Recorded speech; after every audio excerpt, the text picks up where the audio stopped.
You know, interviews are something that people like us do all the time. So inevitably, we're probably always looking for different ways to shoot the interview so it doesn't feel like the same exact cookie cutter thing every single time. So I want to sit with you and break down this fun way that I did an interview actually a couple times recently, and one in particular, and it's just this kind of like, I've been calling it a dirty interview, which maybe I should clarify when I say that. By dirty, I mean having lights in it, having stands in it, microphones, the backdrops, being able to really see the entire film set, or at least part of it. For me, I like that because I think all that stuff looks cool, but we did this for a purpose, and this is kind of to have this kind of raw, organic, curtain pulled back feeling. And it just felt, having a formal professional interview felt almost in the world of being less authentic or maybe fake. So by having this kind of raw, stripped back look, being able to see the microphone, seeing some of the lights, the backdrop, it almost felt like it was like a behind the scenes, like a very real conversation that was going on. So that's the look that we went for. I don't want to break too much into that, but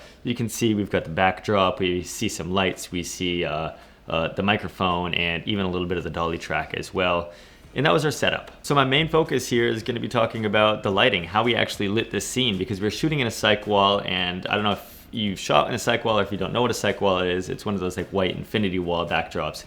And they can be difficult. I've struggled with them many, many times just because it's hard to get depth out of your scene. It's hard to make it look visually interesting as far as depth goes because it's just an infinity flat white wall behind you. So I've struggled with that many times, so I want to talk about the lighting, what we did to make it look a little bit better. Before we dive into the lighting, I'll say the cameras that we were using. We had a main camera and a side camera on EasyRig. They were both Sony's. It was an FX3 on the dolly track, and on the other EasyRig, I had my FX6 and I was floating around on that, and we had like a 8th mist diffusion on it. I don't know exactly what it was. And then we had DZO's Cata zooms were the lenses we were working with. So diving into the lighting, I'm gonna say right now, the main thing and the most important thing here is control.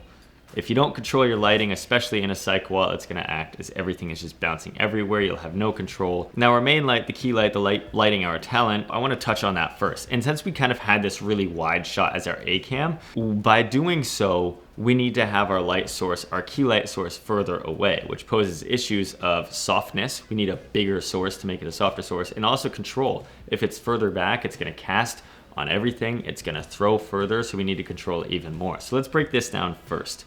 Our key light source was an Aputure 1200D. Great bright source, but we only used it at like 25-30% maybe.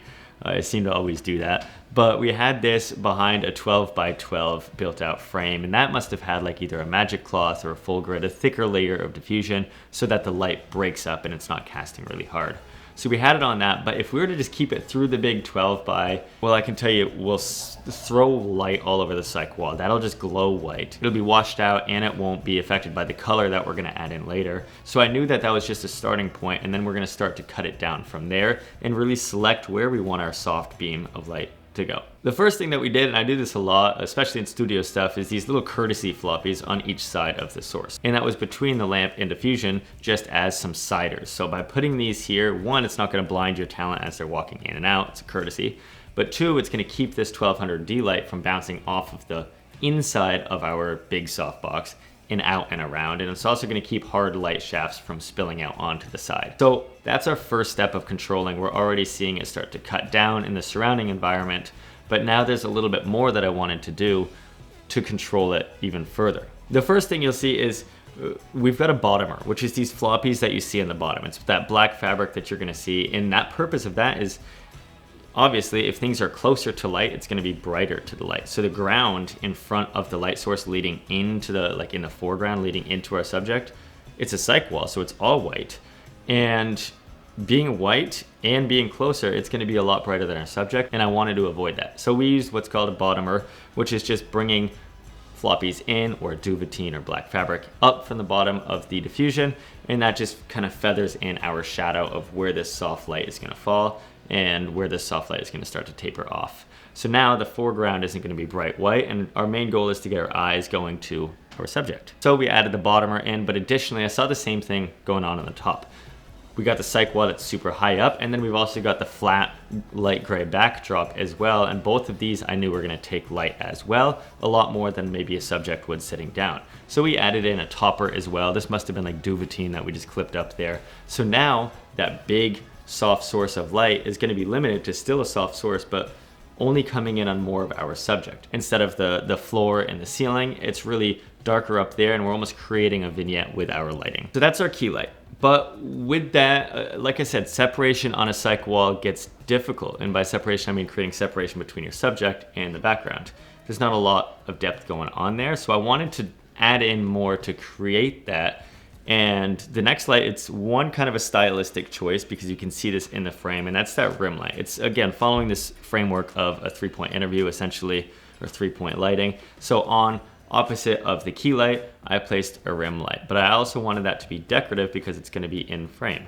So I had that with, it was an Amaran 300C. What I did was just throw this up on a light stand with a Fresnel because I wanted that light beam to be focused just only on our talent. I had this light on Sidus Link, so we only had like one other genie and then myself as DP. So it was a very small crew, so I couldn't run back and forth and like adjust everything, and it was high up, like 10 feet in the air. So I just had it up on Sidus Link on my phone. So we had different subjects in there. Some have light hair, some have dark hair, some have no hair. That light's gonna have to be different levels, so it's easy for me to just pull it out, adjust it on the fly, and then we're good to go. So our second light was that rim light, that Amaran 300C at about like 2700 Kelvin. And we're starting to get this separation that we wanted, but we wanted to have color on the backdrop, color on that cyc wall. And originally cyc walls are white, but we were shooting at Cutthroat Studios in Salt Lake City, and he's got a wonderful grid overhead rigged out with, I think it's a bunch of Nova P300Cs or 600Cs, they're Aperture Novas, and they're just rigged up to this grid, and these are all on the DMX board. So DMX is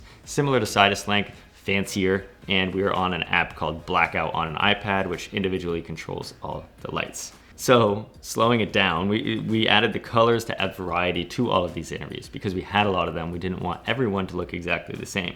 So we talked to the client, we found out their color palette, and we put those up on the backdrop through the Novas on the DMX board. Sometimes it was pink, sometimes it was yellow, sometimes it was blue. Whatever their color code was, we just put it into the HSI settings on the app, and it just matched up perfectly, and it just added this really nice gradient of color down into white, into our kind of world where we're having these interviews. And it made it really cool and really fun, and I like the look of it, which I guess is why I'm sharing it with you right now. So stripped down to the skeleton, it really is just a 3-point lighting setup, like our key light. We didn't do much of a fill light, and then our rim light, and then I always just add in some sort of special in the back. We'll call it that colored light on the backdrop. So it's a really simple setup, but the name of the game here is lighting control. And cyc walls make it difficult to control our lighting, but just doing things like adding toppers, bottomers, floppies, controlling our light, but still getting a soft source is going to be the name of the game here. And also, before we go, I do need to mention that whether you are just beginning with lighting and this is your first lighting video, or you've been doing it for a while, I've actually created a full course that ranges from absolute beginner, never touched a light, all the way to been doing this forever and just want to polish things off. It runs through a variety of things: grip basics, lighting basics, shaping your lighting, getting look, controlling it, all of this stuff. I'm going to leave the link down below if you're curious of stepping up your game, especially going into the holidays. Why not treat yourself with a little bit of, learning, school, while you're on break. If you're in school, just learn some more with a course. I don't know, I think it's fun. But with that being said, I've got to go jump on a plane right now because I'm going back to Utah. I hope you enjoyed this, and I will see you in the next video, and bye-bye.